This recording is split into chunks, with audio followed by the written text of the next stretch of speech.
제77조에 따라 의장이 각 교섭단체 대표위원과 협의하여 국민연금법 일부 개정 법률안을 의사일정 제59항으로 추가하여 심의하도록 하겠습니다.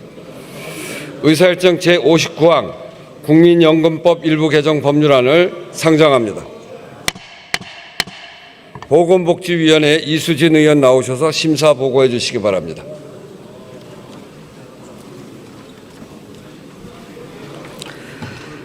존경하는 우원식 국회의장님과 선배 동료 의원 여러분, 보건복지위원회 이수진 의원입니다. 우리 위원회에서 의결한 한 건의 법률안에 대해 심사 보고드리겠습니다. 본인 의원이 대표 발의한 국민연금법 일부 개정 법률안은 연금보험료 추후 납부를 신청한 가입자의 추납보험료를 계산할 때 보험료율 산정 기준호를 추후 납부 신청일이 속하는 달에서 납부기한이 속하는 달로 변경하려는 것으로 이 법 시행 이후 추후 납부를 신청한 경우부터 개정 규정을 적용하도록 하고 일부 자구를 수정하여 의결하였습니다. 우리 위원회가 심사한 대로 심의해 주시기를 바랍니다. 감사합니다.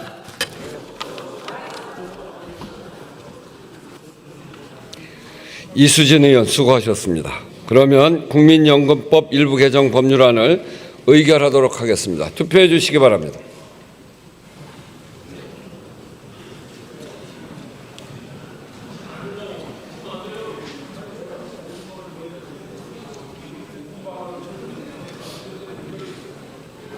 투표를 다 하셨습니까?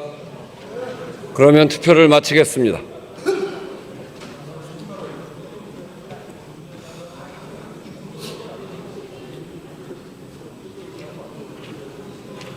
투표 결과를 말씀드리겠습니다. 재석 214인 중 찬성 211인, 반대 2인, 기권 1인으로서 국민연금법 일부 개정 법률안은 보건복지위원회 수정안 대로 가결되었음을 선포합니다. 다음은 5분 자유발언을 듣도록 하겠습니다. 먼저 부산 남구 출신의 국민의힘 박수영 의원 나오셔서 발언해 주시기 바랍니다.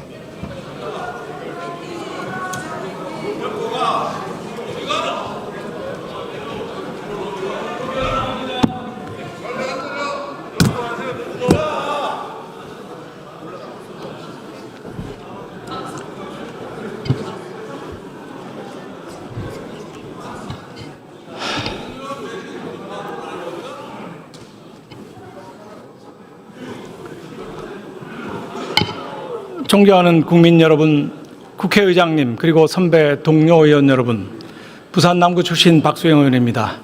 오늘 저는 대장동 사건이 왜 당군 일의 최대 게이트인지 그 진실을 말씀드리기 위해서 이 자리에 섰습니다.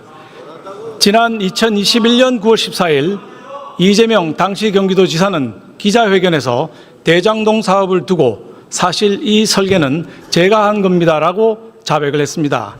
그 설계는 위례 신도시 개발부터 시작됩니다. 대장동 일당은 지분 5%에 불과했던 성남도시개발공사가 수익의 50%를 받아간 것을 보면서 민간 합동개발로 포장하면서도 민간이 대부분의 수익을 가져갈 수 있는 설계를 시작합니다.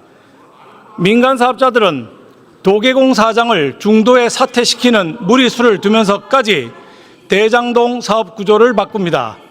2015년 2월 성남시가 민간 사업자를 공모하는데 공모 일주일 전 성남의 뜰이라는 컨소시엄을 준비해 놓고 산업은행 컨소시엄을 비롯한 다른 신청자를 배제하고 미리 공모한 성남의 뜰을 우선협상 대상자로 선정을 했습니다.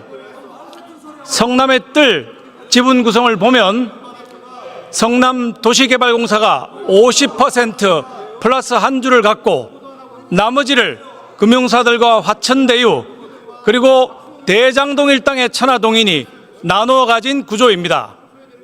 의도적으로 현대건설 등 건설사를 모조리 배제합니다. 성남도계공은 성남의 마지막 남은 노른자라고 이유던 박수영 의원이 토론하고 나면 반론 토론이 있습니다. 반론 토론으로 반론하시면 되고 토론할 때 그냥 들으시죠. 성남도계공은 성남의 마지막 남은 노른자라 불리우던 대장동 개발 사업을 하면서도 매우 비정상적으로 비참가적 우선주라는 걸 취득해서 초과 이익이 발생하더라도 단 한 푼도 더 받지 못하는 길을 택했습니다. 덕분에 성남 도계공은 지분 50%로도 약 1,830억 원을 받는 데 그친 반면 지분 1%의 화천대유는 570억, 6%의 천화동인은 3,460억 원의 수익을 챙깁니다. 각각의 수익률은 무려 11만 %가 넘습니다. 만약 성남 도계공이 참가적 우선주를 가졌다면 성남은 3,750억 원, 화천대유와 천화동인은 약 280억 원만 가져갔을 것이었습니다. 게다가 성남의 뜰은 분양 필지의 절반 정도를 직접 분양까지 해서 추가적인 수익을 갖게 됩니다. 그 합계가 경찰 추산 7,800원인 것입니다. 한편 대장동은 공공시설 용지는 턱없이 적고 임대주택 비율도 공언했던 35%가 아닌 6.7%에 불과하게 변경해 주어서 대장동 일당에게 엄청난 수익을 몰아준 명백한 배임입니다. 그래도 다행히 김만배 등 대장동 일당의 죄를 물을 수 있었습니다. 정치권과 언론의 폭로, 검찰의 끈질긴 수사와 기소, 4년간 190차례에 이르는 공판, 25만 쪽에 달하는 기록을 남긴 끝에 1심 재판부는 대장동 일당에게 최대 징역 8년의 중형을 내렸습니다. 하지만 부족했습니다. 성남도계공 4,900억 원 손해에 따른 특경법상 배임, 직무상 비밀을 이용해서 부당이득 7,800억 원을 취한 이해충돌방지법 위반, 천화동인 1호의 소유주가 428원을 약속받은 뇌물 공여 혐의에 대해서는 무죄가 내려졌기 때문입니다. 검찰은 항소가 마땅했습니다. 그러나 이재명 정권은 검찰을 뭉개고 2심 재판을 포기시켰습니다. 이재명 대통령의 유죄가 예견되는 사건이어서 그런 것 아닙니까? 1심 판결문에서 이재명 대통령 이름이 400번 넘게 나오기 때문 아닙니까? 많은 국민은 법무부 압박 위에 보이지 않는 손이 작용했다는 의혹을 제기합니다. 검찰의 반발도 그래서입니다. 하지만 더불어민주당은 검사 파면까지 언급합니다. 적반하장도 유분수입니다. 존경하는 국민 여러분, 당군일의 최대 게이트 대장동 사건의 진실이 여기서 묻혀서는 안 됩니다.